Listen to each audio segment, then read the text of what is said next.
Welcome to Knicks.com. Jonah Ballow here with a special guest, MSG Network's Hahn. Special guest, who is it? This guy right here, who's all over the place. You got a lot of unhappy people, disappointed everybody watching right now. No, we love you on the broadcast, obviously answering everybody's Twitter questions. And remember, the hashtag is KnicksSL14 to ask the guys questions on the broadcast. Alan, the question I have for you, and I think a lot of people are wondering how the trade will impact this Knicks team, not only for the short term, but the long term, the one that obviously brought Jose Calderon as the main piece. Well, I'll tell you what, I mean, the obvious part is Calderon, D'Alembert, what they can bring, you know, Shane Larkin, an asset, another young player. I came away with thinking 2 draft picks and a $3.6 million trade exception, which nobody's talking about. I think it's a big part of it because you can use that trade exception to pick up a player, you know, almost a $4 million player. You know, not a free agent, but you can trade for a player. So that's a big part of this, and we'll see what the Knicks do with that part of it. But the draft picks, of course, and we see Anthony early, and we see Thanasis Antetokounmpo. Nailed it. Look at that. Say it fast. That's the whole key. And I think these are 2 guys that have NBA bodies that are ready to go.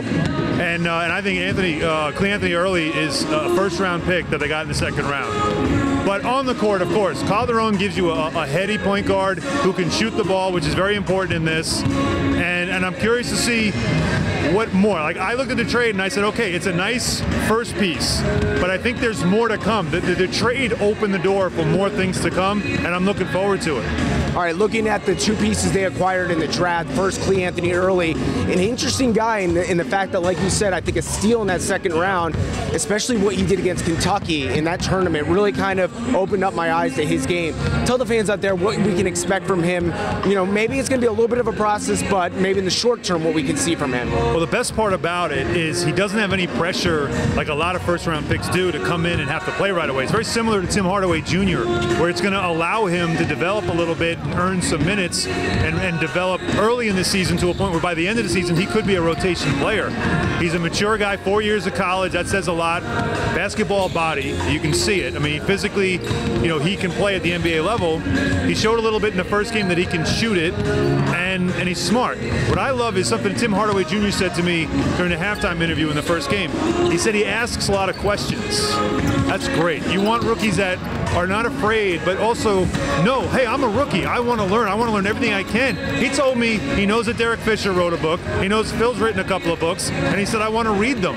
He wants to understand. He wants to know who he's playing for and educate himself. I'm very impressed with this kid, and like I said, it was the 34th overall pick. It was a 2nd-round pick, but when you watch him play, he does not play like he's a 2nd-round pick. And the Knicks got themselves a 1st-round pick, and they weren't even in the 1st round. Yeah, I've talked to some of the assistant coaches, and they say a 3D guy, which is what almost every team is looking for at this point. So it's interesting as well that he talked about he's been watching Jordan and Kobe work the triangle, and that transitions to what I want to talk to you about. The triangle offense, we've heard everything about it. I'm not sure everybody understands it, but from what you've seen so far early on, how do you think this will help this team and really take them to that next step under Derek Fisher?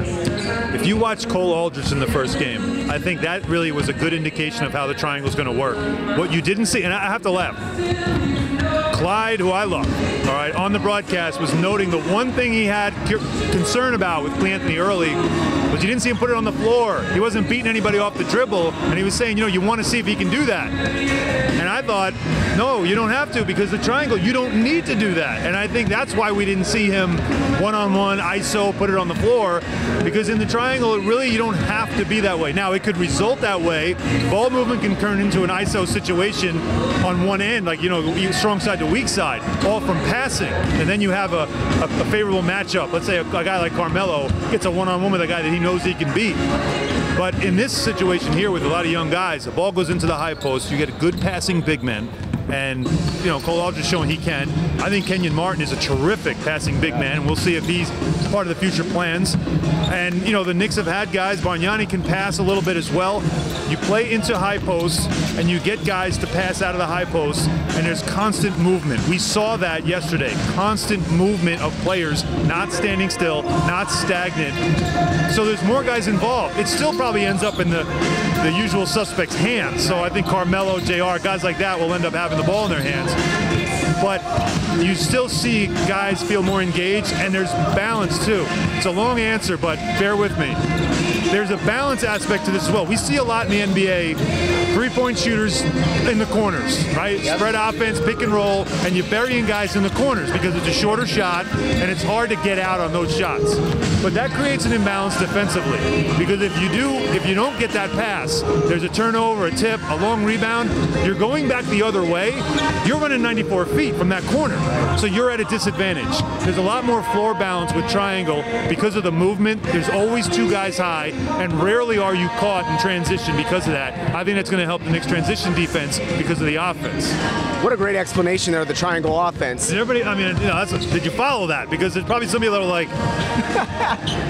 We'll have to go back and watch the tape over and over again to learn it. One guy you keep mentioning, one guy that I think is going to work pretty well in this triangle offense is Carmelo Anthony.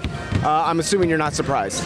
No, look, I mean, I never had a problem with him seeking free agency and going around and talking to other teams, seeing what's out there. You always want to see what's out there. Make sure you understand what opportunities are there before you go with what you thought your gut always was. Remember what he said at the end of April when the season ended. I don't want to go anywhere else. I want to stay here. He said that. I believed him.